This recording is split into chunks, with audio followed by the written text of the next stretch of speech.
Good afternoon. Welcome back to the first edition of the European Meetings of Company Sport. I'm going to switch to France pour vous introduire pour ce grand témoignage. Depuis ce matin, nous avons parlé sport en entreprise, les vertus du sport, pourquoi les personnes en entreprise ne peuvent pas pratiquer assez de sport. Mais il est important à un moment donné d'avoir le témoignage de sportifs de haut niveau, au palmarès incomparable. Et nous avons la chance, dans les prochaines minutes, d'avoir le témoignage de deux grands champions français. Commencer par mon voisin Émile Ntamak, grand rugbyman international, aujourd'hui impliqué, Stade Toulousain. Je suis obligé de le dire, malgré mes racines auvergnates, j'étais plutôt Montferrand, mais on a quand même fini par gagner le Brennus. Je parle bien sûr sous l'autorité de président Didier Bessère. Mais surtout, aujourd'hui, une personne qui a réussi sa reconversion, qui est aujourd'hui un chef d'entreprise, qui travaille beaucoup avec les entreprises, et son éclairage sur son sport, sur les valeurs de son sport, et surtout la manière dont il perçoit aujourd'hui comment le monde de l'entreprise a évolué, et comment il doit encore plus prendre en compte le sport dans son évolution, pour des raisons de performance, pour des raisons de bien-être. Donc il va nous expliquer tout ça.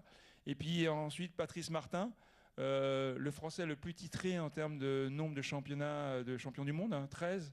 13. Je ne peux pas dire 13 la prochaine fois, puisque voilà, il n'y a pas de senior tour en. Non, il n'y a pas. Non.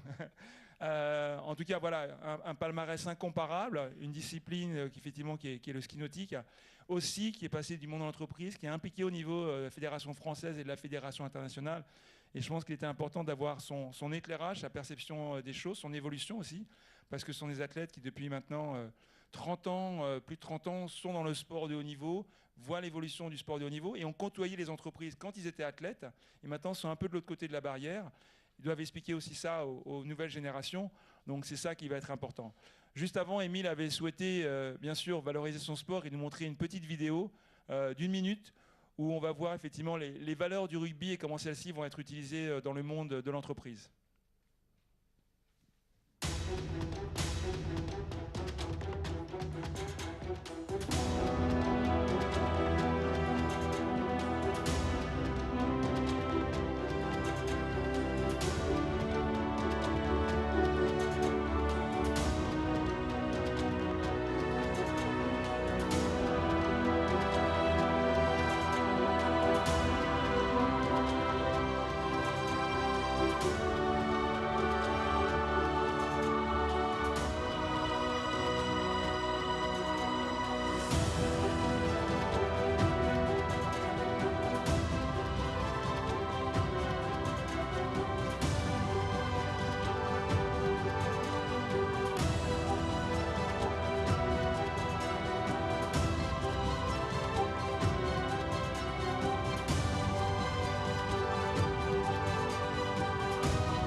Merci.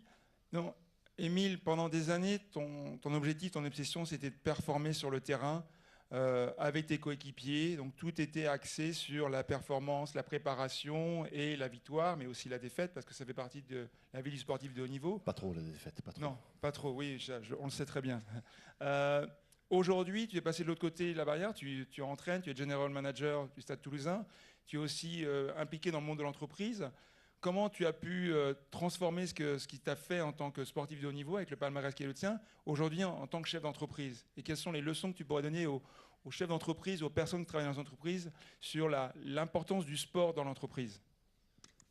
Simplement le positionnement. Je crois que l'entreprise a toujours été acteur finalement de notre sport, nous a accompagnés, a été sponsor, je dirais, capable de nous permettre aussi de pouvoir évoluer ou de connaître le monde de l'entreprise. Mais l'idée, c'était de leur dire que finalement, ces valeurs qu'on a vu apparaître sur l'écran, elles sont pas, je dirais, exclusives au sport. On peut avoir la même chose dans l'entreprise. Je dirais, on a les mêmes problématiques, on a la même capacité à trébucher, à se relever, à travailler ensemble, notamment dans des entreprises, je veux dire, de groupe. Et pour ça, il faut s'appuyer sur des valeurs qui font, bien sûr, dans le rugby, c'est peut-être évident, mais dans l'entreprise doivent être évidentes aussi, c'est-à-dire la coopération, définir un langage commun aussi, un lexique que tout le monde va comprendre, savoir que tout le monde est différent dans l'entreprise, mais que c'est qu'ensemble, avec les particularités de chacun, qu'on va arriver à transformer, je dirais, en positif, je dirais, l'objectif qu'on a déterminé, encore une fois, ensemble. Comme tu côtoies de nombreux chefs d'entreprise par rapport à tes nouvelles fonctions, est-ce que ce langage aujourd'hui porte, il est de plus en plus, enfin ils sont réceptifs, ils ou elles sont réceptifs à ce type de message? Encore plus qu'auparavant, je pense que les soucis, la société, je dirais l'évolution peut-être trop rapide par moment, a fait que finalement l'humain est redevenu une partie complètement, je dirais, intégrée et sur laquelle on va avoir un focus, c'est-à-dire on va être beaucoup plus attentif à son bien-être. Parce que quand on parle de performance, je pense que tout ce qu'on a mis en place pendant ces années dans le sport, c'était pour être performant, mais il a fallu tenir compte forcément des problématiques qu'on pouvait avoir. Un sportif a aussi des problèmes à la maison, a aussi des problèmes d'ordre personnel qui peuvent venir affecter, je dirais, son rendement. L'entreprise, c'est pareil, on ne peut pas simplement avoir que des collaborateurs et leur dire qu'ils sont sur une tâche uniquement définie et qu'on leur demande le maximum. La tâche, elle sera encore mieux réalisée si la personne, je dirais, est pleinement, je dirais, aboutie, parce que finalement, dans son environnement, tout a été mis en œuvre pour qu'elle soit, je dirais, dans des conditions idéales. Un chiffre important, ce matin, on a vu que 13% seulement des salariés en France pratiquaient un sport dans l'environnement de l'entreprise. On a vu les freins, il y en a certains qui considèrent que c'est du domaine privé, il n'y a pas les infrastructures. Aujourd'hui, toi, ton niveau de 13%, c'est très faible. Tu as toujours été sportif, le sport a fait partie intégrante de ta vie depuis ton plus jeune âge. Quels sont les éléments, d'après toi, qu'on devrait plus prendre en compte pour motiver les gens à faire du sport en entreprise, motiver parce qu'il y a des infrastructures et motiver parce que le top management doit prendre ça en compte aussi? Le sport, c'est peut-être parfois un grand nom, c'est-à-dire que faire du sport, de pouvoir collaborer, de pouvoir être sur une pratique de personnes, pouvoir échanger, de pouvoir discuter, finalement découvrir aussi les autres personnes sous un angle qu'on n'avait pas forcément vu. On peut le faire à travers le sport, mais aussi on peut le faire dans des activités qui sont peut-être moins coûteuses énergétiquement. C'est ça l'idée, c'est se dire, même si c'est pas vraiment appelé du sport, c'est de pouvoir en tout cas ensemble arriver à passer du temps. Je ferai une similitude un peu ce qu'on appelait, nous, communément, la troisième mi-temps, je dirais. La fameuse troisième mi-temps au rugby, qui n'était pas forcément, je dirais, par rapport à ce qu'on en a dit, hein, on a beaucoup décrié, mais c'est pas vrai, hein, je vous rassure. C'était surtout des moments conviviaux, Faut je pas croire dirais. les médias, en gros. Non, faut pas croire tout ce qui se dit. Oh, il y a eu quelques débordements, mais très peu. Mais en tout cas, ces moments, ils étaient importants dans la vie, justement, pour pouvoir asseoir ces valeurs-là, de partage, de souffrance aussi, et je répète, de compréhension, de connaître la personne dans son ensemble, et de voir que finalement, il y avait des choses chez elle qui pouvaient nous parler, qui pouvaient faire qu'on la regarderait sûrement différemment, parce on lui reconnaîtrait peut-être une valeur qu'on n'avait peut-être pas captée au départ, simplement en se côtoyant dans le monde dans lequel on est de l'entreprise. un, un sportif de haut niveau, il est là pour gagner, mais il apprend à perdre également. Et tu as parlé de troisième mi-temps, qui se passe dans la défaite comme dans la victoire, et c'est là qu'on ressoude les liens. On voit souvent dans le monde de l'entreprise, et particulièrement en France, quand il y a un échec, il est mis de côté, on n'en parle plus, enfin il n'a pas une deuxième chance. De quelle manière le monde de l'entreprise pourrait prendre plus en compte ces valeurs échouées? Ça ne veut pas dire que c'est échoué toute sa vie. C'est grâce à ces échecs qu'on peut réussir la prochaine fois. Aujourd'hui, le monde de l'entreprise ne permet pas souvent l'échec. On voit les salariés qui échouent sur un projet, on les met facilement de côté. Comment, d'après toi, ces valeurs de rugby, la troisième mi-temps, où on se réunit, on se dit les choses, franchement, et on continue à avancer parce que demain, il y a un autre match, comment le monde de l'entreprise devrait prendre en compte ces valeurs-là, plus qu'elles ne le font aujourd'hui, plus particulièrement en France? Parce que je pense que l'entreprise a parfois oublié ce qu'est la vie. Je veux dire, la vie est faite d'expériences, elle est faite de blessures, de succès, mais elle est aussi faite de beaucoup de trébuchages, de capacité à se relever, encore une fois. On l'apprend dans le sport, parce que même s'il en a gagné 12, Patrice, il en a aussi perdu, malheureusement. Nous, c'est pareil, deux, c'est pas beaucoup, mais c'est toujours deux, qui font qu'à un moment, qu'est-ce qu'on met en œuvre pour pouvoir faire différemment? Qu'est-ce qu'on a peut-être loupé, qui nous permettra peut-être justement la prochaine fois d'être meilleur? Dans l'entreprise, je pense que le droit à l'erreur, le droit de se tromper, il fait partie de la vie, tout simplement. On travaille, on est en concurrence aussi dans l'entreprise avec d'autres qui veulent sur les mêmes marchés être meilleurs que toi. Forcément, ça veut dire que si on n'a pas gagné cette fois-là, qu'est-ce qu'on a oublié, qu'est-ce qu'on peut faire en tout cas de différemment, et on va trouver la force de le faire, peut-être en analysant un petit peu, je dirais, la tâche, en discutant, en évoquant finalement les facteurs limitants de chacun, finalement, où on n'a pas été performant. Mais tout ça, je pense que cette introspection, elle est nécessaire si on veut justement ne pas commettre les mêmes erreurs et en tout cas les anticiper pour une prochaine fois. Il y a eu une table ronde sur la problématique de la diversité dans l'entreprise.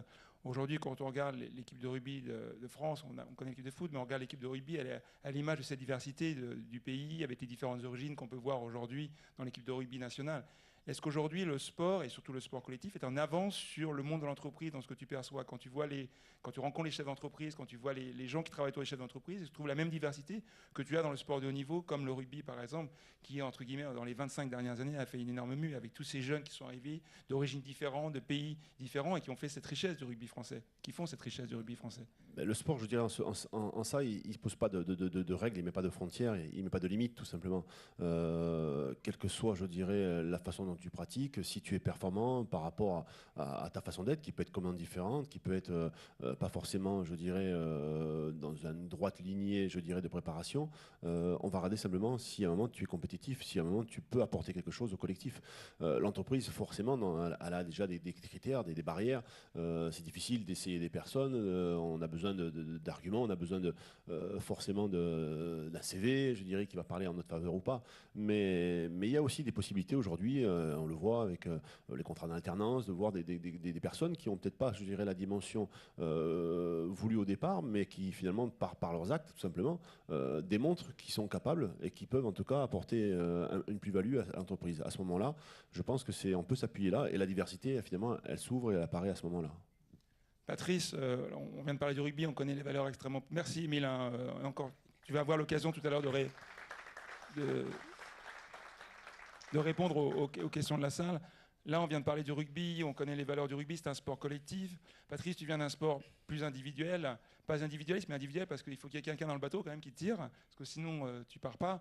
Mais c'est vrai que c'est une préparation un peu différente aujourd'hui. Quelles sont les caractéristiques d'un sport plus individuel, comme celui que tu as pratiqué, avec les résultats que l'on connaît, et quelles sont ces valeurs qu'on pourrait aussi reprendre dans l'entreprise? Aujourd'hui, les gens sont... voilà, il y en a beaucoup qui viennent dans l'entreprise, ils ont un laptop, ils travaillent tout seuls, ils ont un reporting une fois par semaine. Voilà, c'est complètement différent d'un chef de projet ou dans une usine avec 200 personnes qu'ils voient tous les jours. Est-ce que tu perçois des différences sur un sport individuel comme le tien? Alors, bien sûr, le sport individuel, au départ, on peut penser qu'on est tout seul dans son petit coin à se préparer. Malgré tout, c'est comme le sport d'équipe. On ne réussit jamais tout seul. Donc peut-être qu'il y a un pilote dans le bateau, mais au-delà du pilote dans le bateau, il y a le préparateur physique, il y a le matériel, moi j'avais une douzaine de personnes qui travaillaient autour de moi. Et alors, d'où la difficulté de mettre en avant ces personnes qui sont dans l'ombre. Et puis on revient dans les problématiques d'entreprise où on peut avoir des gens qui vont travailler dans une équipe, qui vont aider une équipe à réussir, les cadres ou les personnes qui vont aller vendre un produit. Et puis tous ceux qui ont préparé ce matériel de back-office qui est jamais dans la lumière, il faut savoir les motiver, il faut savoir les intégrer. Et c'est au travers de moments festifs justement qu'on peut leur montrer l'importance et l'intégration à l'équipe. Et ça se fait dans des moments bien sûr beaucoup plus calmes, parce que c'est pas la veille d'un championnat du monde qu'on va faire un moment festif, mais ça va être dans les périodes post-saison où on va tous se retrouver ensemble pour se dire on repart l'année prochaine, parce que c'est aussi ça, quoi. Ça continue éternellement. Le sport, vous êtes toujours remis en question. Du jour au lendemain, vous avez gagné un titre. Le lendemain, celui qui a perdu, il dit l'année prochaine, je vais le battre.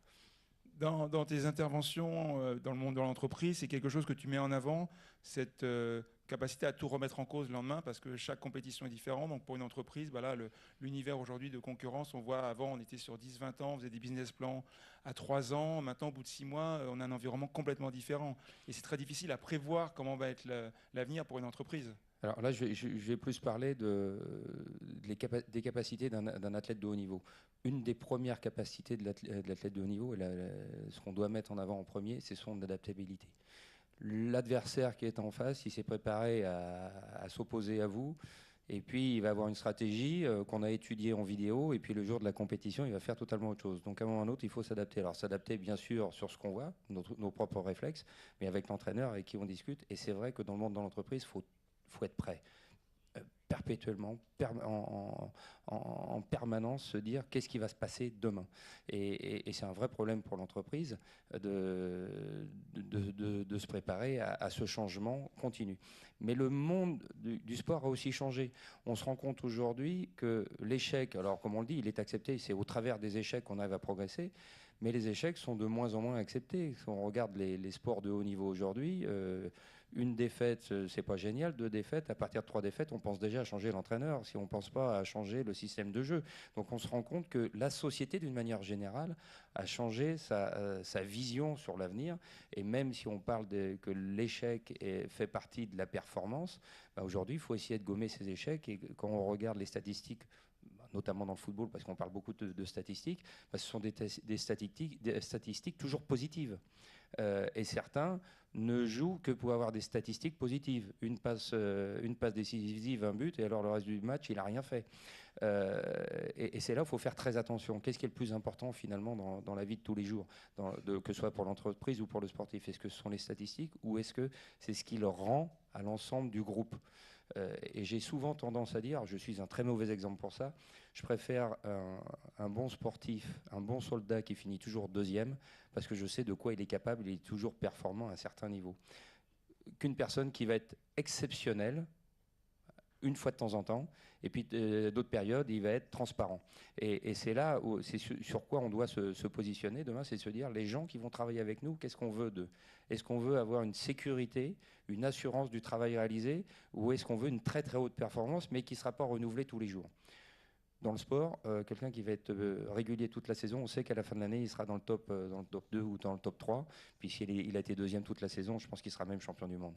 Et c'est sur ce quoi on doit se baser. Et ça, ce sont des gens qui se préparent tous les jours, qui s'entraînent, qui sont, entre guillemets, des besogneux. Voilà. Pas forcément dans la lumière, mais on sait qu'on peut se poser sur eux tous les jours. Ils feront le boulot à la hauteur de ce qu'ils sont capables, bien sûr.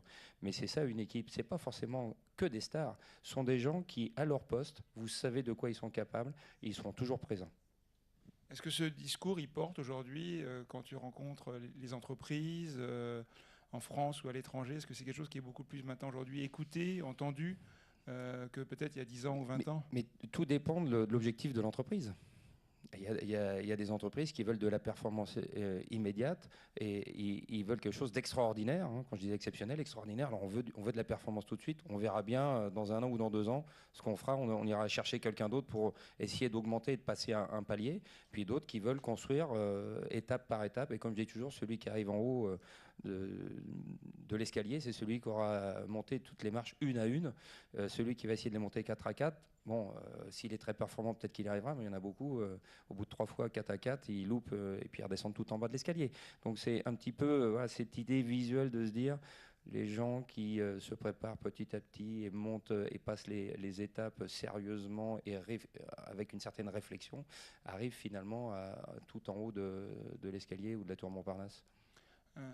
Et Émile, pas le film, hein, bien sûr.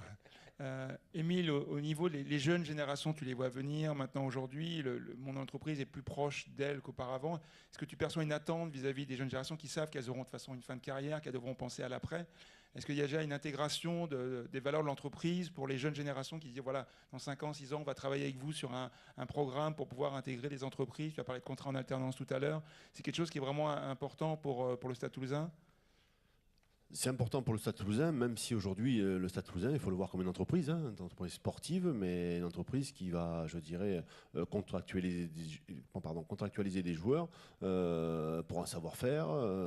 Et puis, voilà, une fois que, je dirais, son contrat est rempli, on prolonge ou finalement on se sépare en bon accord, tout simplement. Donc c'est vrai que c'est plus comme avant, je dirais, on va l'accompagnement. Alors après, pour les garçons, bien sûr, parce que déjà les garçons veulent aussi peut-être continuer d'exister, donc vont essayer de chercher peut-être aussi à continuer à prolonger leur vie ailleurs. Et pour ceux qui le demandent, oui, il y a encore une volonté, un côté humain, où on peut, avec les partenaires, parce que le tissu du rugby, c'était ça aussi, il s'appuie beaucoup sur des partenaires, de pouvoir à la limite les accompagner doucement, même pendant l'activité, à connaître voilà, des secteurs d'entreprise sur lesquels ils pourraient se voir plus tard. Donc il y a un travail qui est fait en ce sens-là. Je dirais que pour ces générations encore en activité, peut-être la dernière, parce que c'est vrai que la génération, on va parler peut-être de la génération Z, qui arrive actuellement, parce que je côtoie aussi toute la formation des plus jeunes, est complètement différente. On parlait de vitesse, d'immédiateté, tout à l'heure Patrice l'évoquait. C'est vrai que là, c'est des codes complètement différents.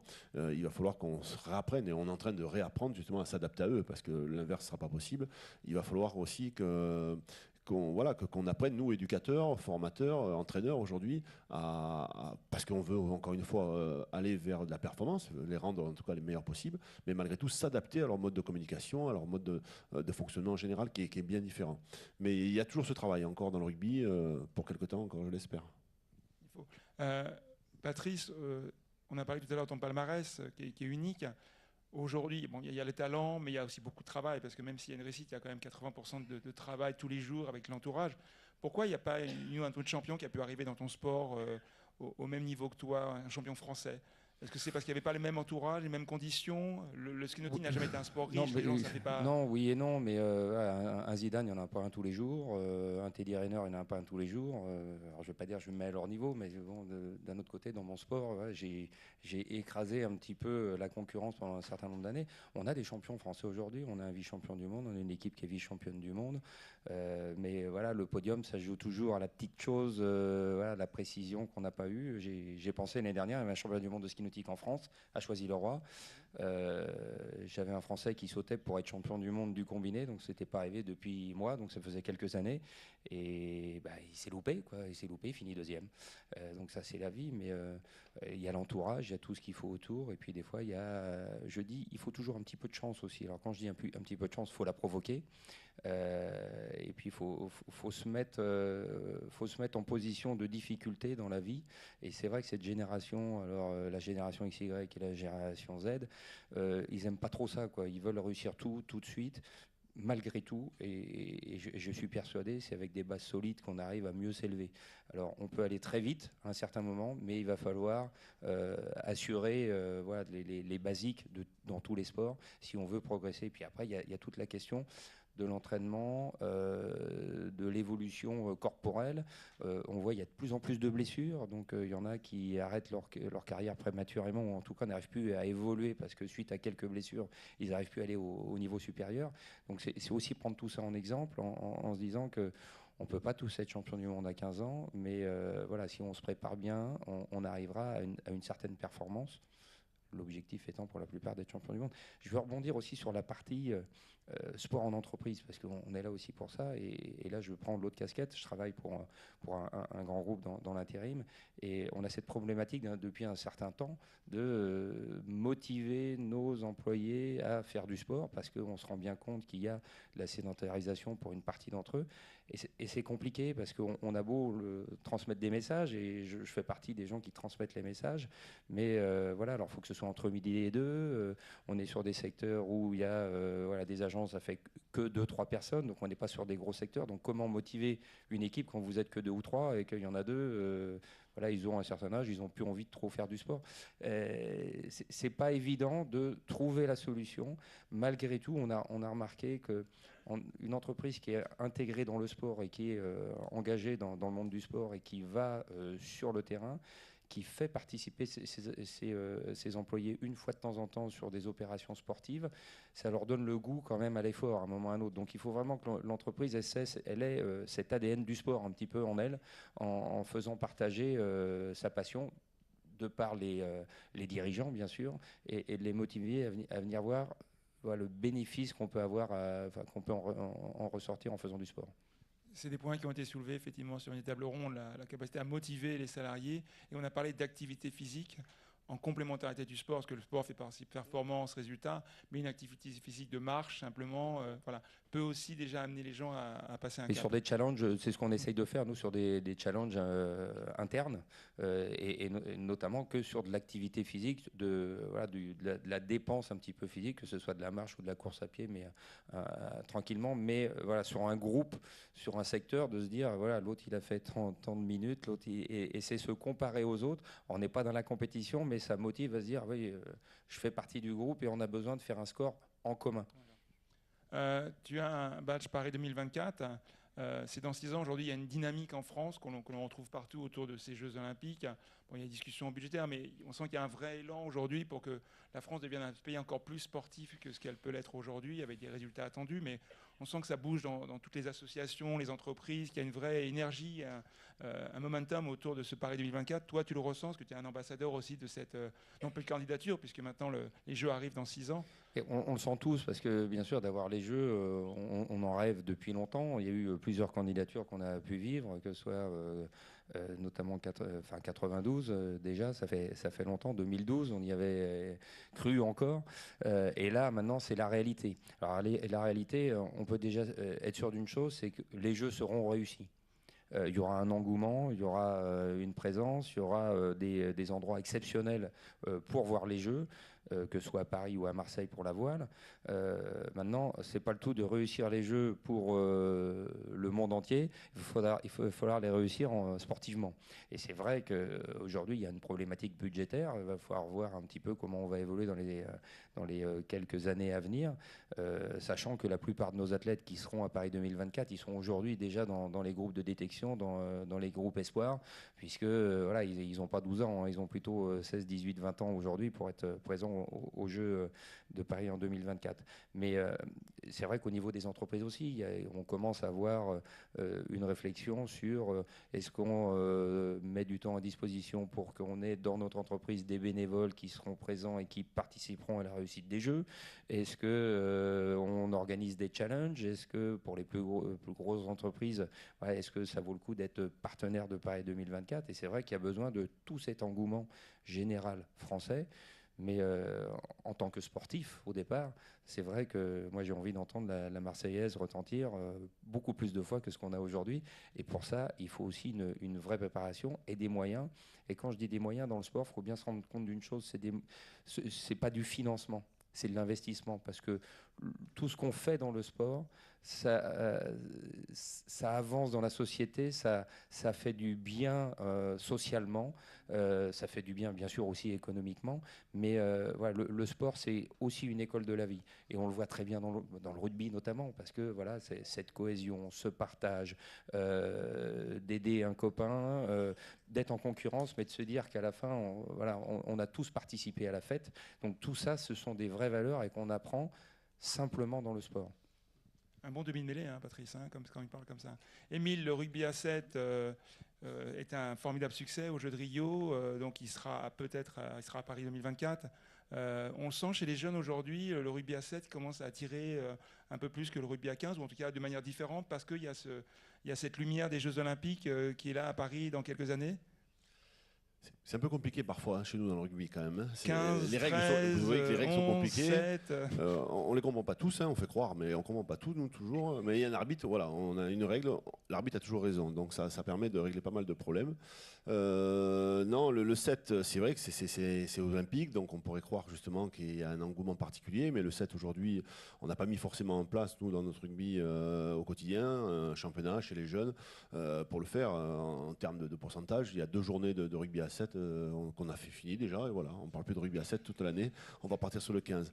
Mais pour aller plus loin que ce qu'évoquait Patrice à l'instant, on est un peu comme ça. Après voilà, il y a les Jeux Olympiques dans 6 ans, on sent, il parle d'enthousiasme, de motivation. Bien sûr que le peuple français, tout le monde va se battre, mais c'est au même niveau de l'entreprise. On parle de sport dans l'entreprise, mais je crois que je crois qu'on doit avoir une réflexion qui va au-delà d'être en réaction parce qu'on a un événement à venir, parce que l'entreprise finalement, on s'aperçoit qu'il y a des choses à faire. Je pense que culturellement, on sait très bien que voilà, est-ce que les pouvoirs publics aujourd'hui, quand on prend exemple sur les différents pays proches chez nous, où les après-midi sont consacrés à une activité et qui permettent finalement culturellement d'avoir le sport, je dirais, dans le sang, en tout cas une activité, et qui fait qu'à un moment, ces futurs jeunes qui vont grandir vont peut-être être des futurs chefs d'entreprise et à leur tour, naturellement, vont inciter, je dirais, leurs collaborateurs à une pratique, parce que Patrice l'a évoqué et il a très bien dit, le sport, c'est pas un phénomène de mode, c'est une bonne chose pour le corps, pour l'être humain, tout simplement,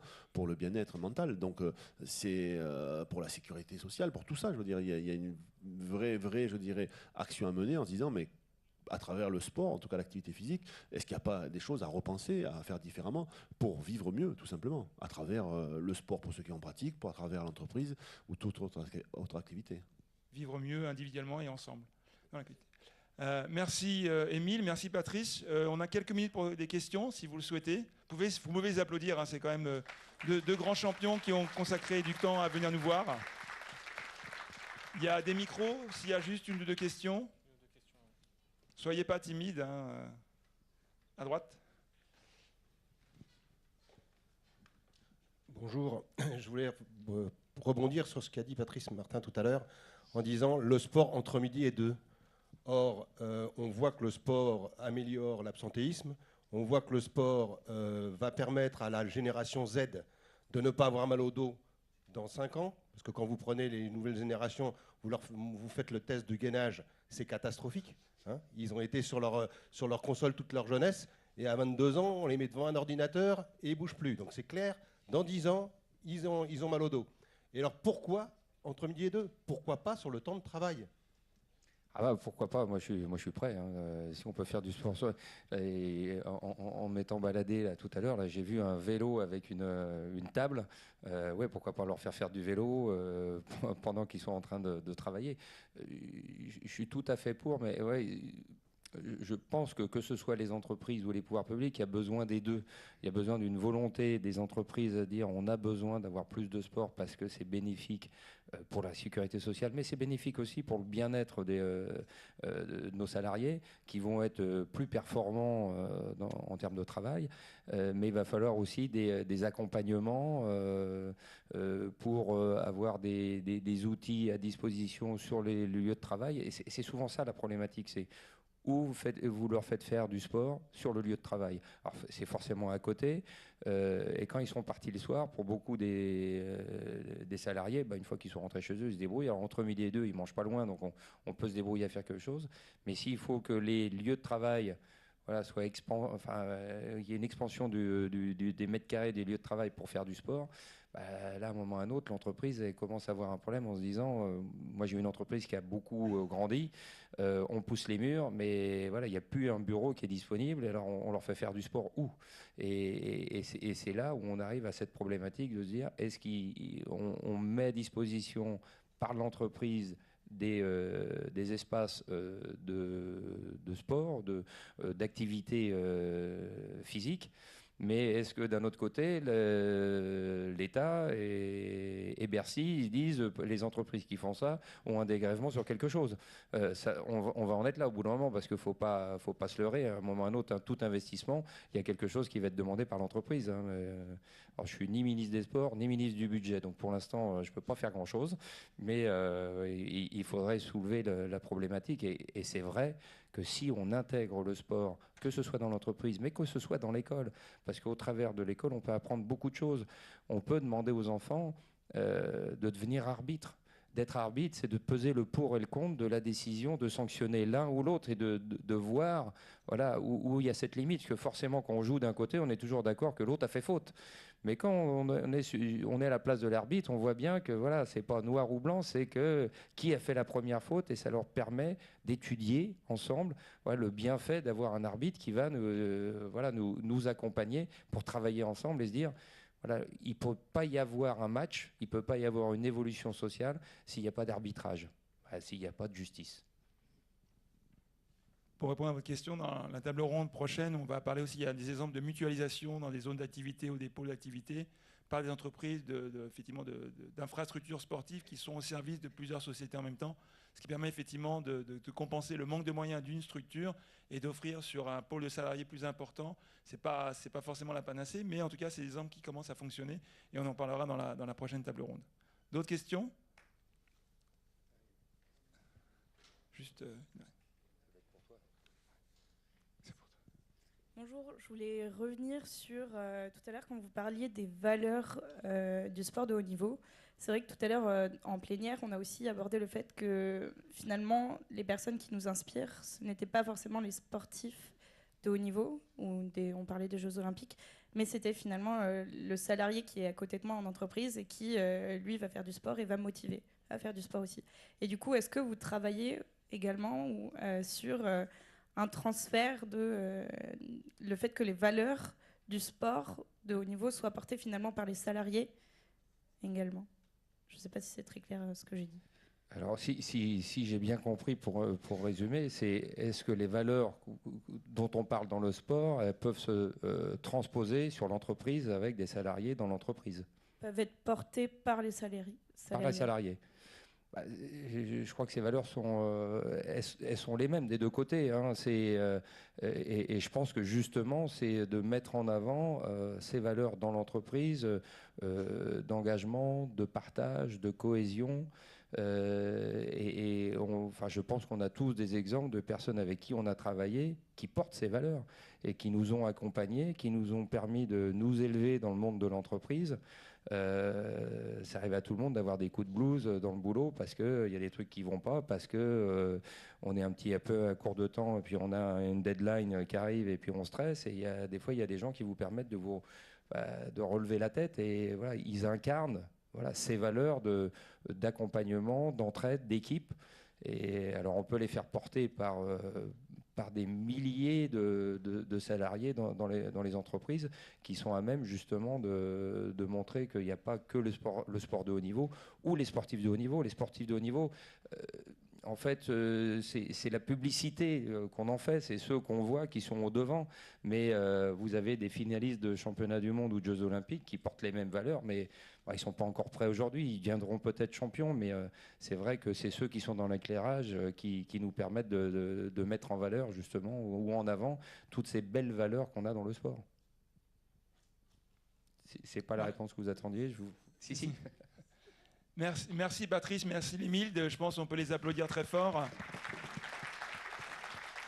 pour leur témoignage. Et je pense qu'ils y croient, ils sont motivés. Et je pense qu'ils sont là aussi pour faire passer les bons messages par rapport au sport dans la société et en particulier au sport d'entreprise, parce que les entreprises ont besoin effectivement de personnes comme elles qui vont diffuser ces messages extrêmement positifs. Et encore merci d'avoir consacré un peu de temps pour venir nous voir et témoigner devant cette audience, en tout cas qui ont bu vos paroles.